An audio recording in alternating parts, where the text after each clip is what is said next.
서초동 화물터미널. 이곳은 전국 각지에서 전날 서울로 온 화물 트럭들이 밤을 보내는 곳입니다. 이른 아침 트럭 안에는 이불을 비롯해서 운전기사들이 잠을 잔 듯한 흔적이 여기저기 눈에 띕니다.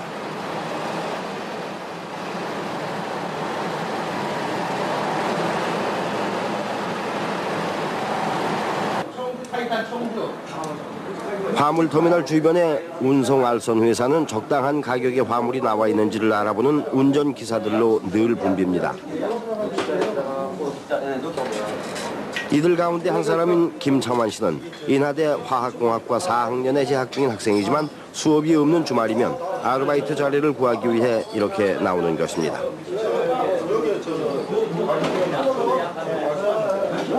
그러나 요즘 전반적인 경기 침체로 인해 화물량이 줄어든 까닭에 일자리를 구하기가 예전처럼 쉽진 않습니다.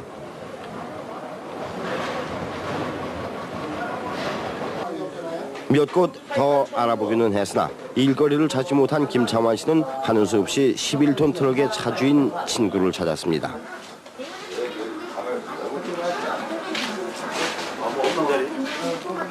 어떻게 지내고? 학교 다니지. 아니 오늘 좀 일찍 올 줄 알았더니 조금 늦었네. 나 여태까지 청아씨 기다리느라고. 집에 별일은 없고. 일자리를 구하지 못해 하는 수 없이 친구를 찾아오긴 했어도 부탁하는 일이 왠지 쑥스럽습니다. 저 지현이 형님이 새옥동이로 전화 와가지고서 내가 전화 드리고 어제 하차 전화번호 알려달라 해가지고 그것 때문에 전화번호 알려드리고 그래도 오늘 아침에 하차. 요새 일거리가 좀 뜸해. 명절도 얼마 안 남고 요새 작년 같지 않고 작년에는 조금 이렇게 원활히 잘 돌아갔었는데 올해는 노사분규 이렇게 해가지고 공장을 또 분단도 많고 그래가지고 뜸한데 좀 어려워. 그래서 어떻게 뭐 요즘 그래도 한참을 기다리던 김창환 씨는 경기도 연천에서부터 강릉까지 15,000장의 벽돌 운반하는 일을 맡았습니다. 갑자기 출발하는 일이 많아서 흔히 있는 일이지만 점심시간인데도 식사도 거른 채 출발을 서둘러야 합니다.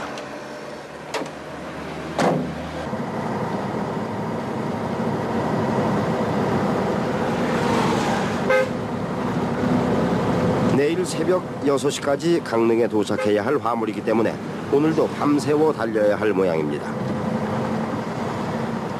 핸들을 잡은 김창환 씨는 자신이 학생이라는 사실을 완전히 잊고 트럭 운전사로 돌아오려 했으며 학생 티를 안 내기 위해 복장부터 시작해서 여러 가지로 신경을 쓰는 편입니다.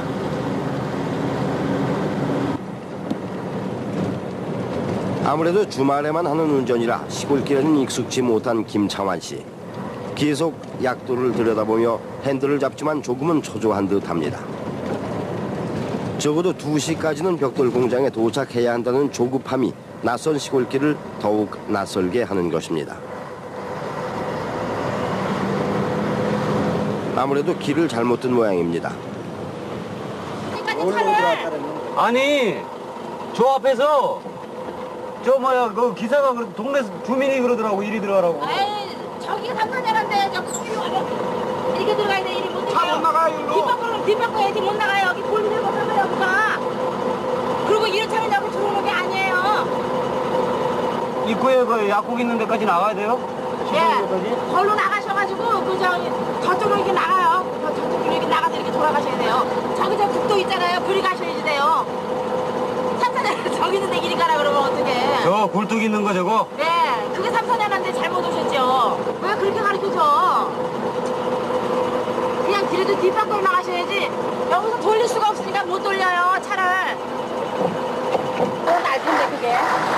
이렇게 좁은 길에서 덩치 큰 차의 방향을 돌리려면 한참 애먹어야 한다는 사실을 익히 아는 터에 조금쯤 쉬어감직도 하련만 2시까지 도착해야 한다는 압박감은 주저할 틈을 주지 않은 채 조심스럽게 후진해 나가도록 만듭니다.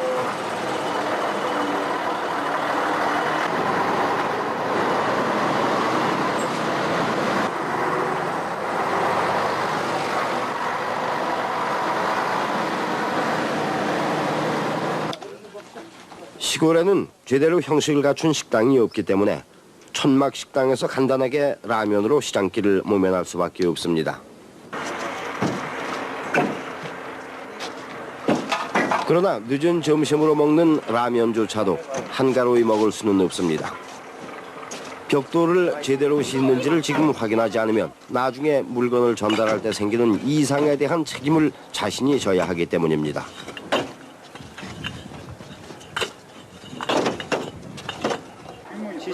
가만히 있어봐. 70줄에다가 70 하나씩 하도 못하는 거야. 금자가 한 78. 79. 위로. 여기 또 두개 셌지요. 78에서. 79. 싣고 다니는 물건이 늘 다르기 때문에 벽돌에 대한 수량 파악이 그리 쉽지만은 않은 모양입니다. 그렇다고 소홀히 했다가는 후에 생기는 이상에 대한 변상 요구를 도맡아야 하므로 대충 넘어갈 수는 없는 것입니다. 하나, 둘, 셋잖아. 저까지 갔으니까.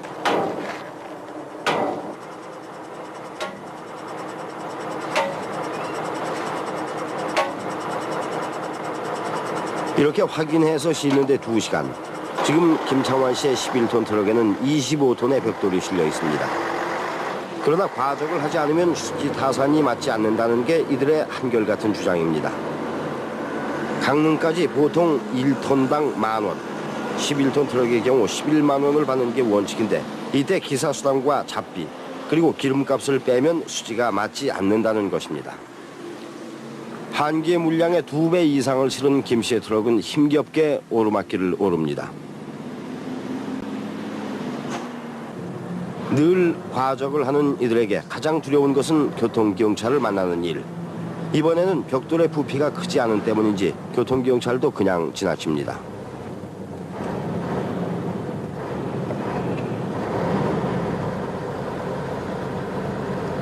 서울에서 출발하여 연천에 도착한 것이 2시. 벽돌 15,000장을 싣고 서울을 막 벗어나니 벌써 해가 기울기 시작합니다.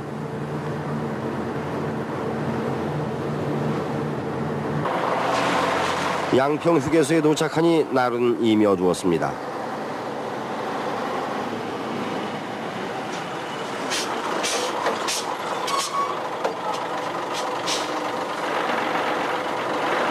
김창환 씨가 휴게소에 닿자마자 가장 먼저 하는 일은 타이어 점검입니다. 화물을 많이 실으면 타이어의 펑크 위험이 한층 높기 때문에 2~3시간마다 철저하게 하나하나 점검해야 하는 것입니다. 만약 언덕에서라도 펑크가 나는 날이면 혼자 힘으로 25톤 트럭을 당해낼 도리가 없기 때문에 속수무책인 것입니다.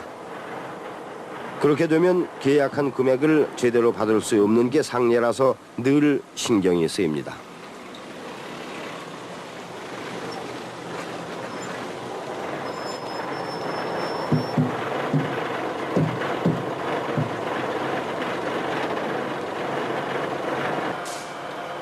대부분의 식당은 10시가 넘으면 영업을 끝내기 때문에 10시 넘어 찾아온 김창환 씨를 반겨 맞을 곳은 없습니다. 이곳 식당도 겨우 사정해서 주문을 받게 한 것입니다. 이렇게 늦은 저녁을 먹어야 하는 이유는 큰 트럭은 주차할 곳이 마땅치 않아 어느 정도의 주차 공간을 확보한 휴게소가 아니면 곤란하기 때문입니다.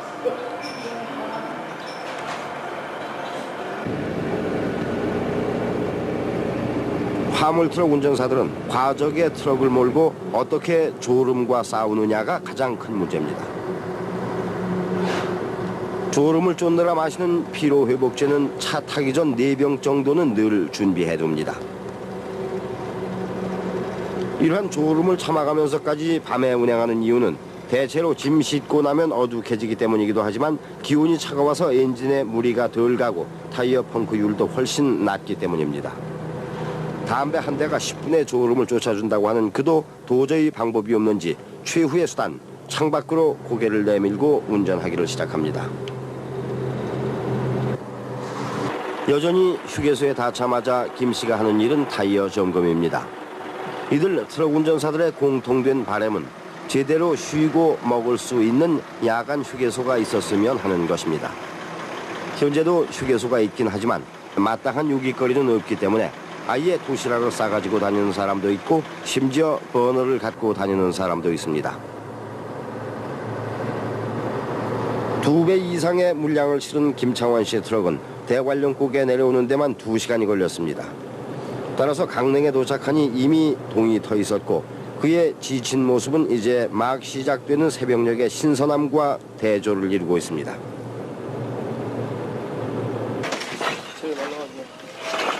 밤을 새워 달렸다고 해서 강릉에 도착하자마자 쉴 수 있는 건 아닙니다. 15,000장의 벽돌을 이상 없이 넘겨주고 화물 운반비 25만 원을 받은 그는 지체 없이 서울로 출발, 2시에 도착했습니다. 이렇게 운반해주고 나면 원래는 4만 원 받지만 강릉에서 서울로 올 때 빈 차로 왔기 때문에 3만 원만 받는 것이 보통입니다.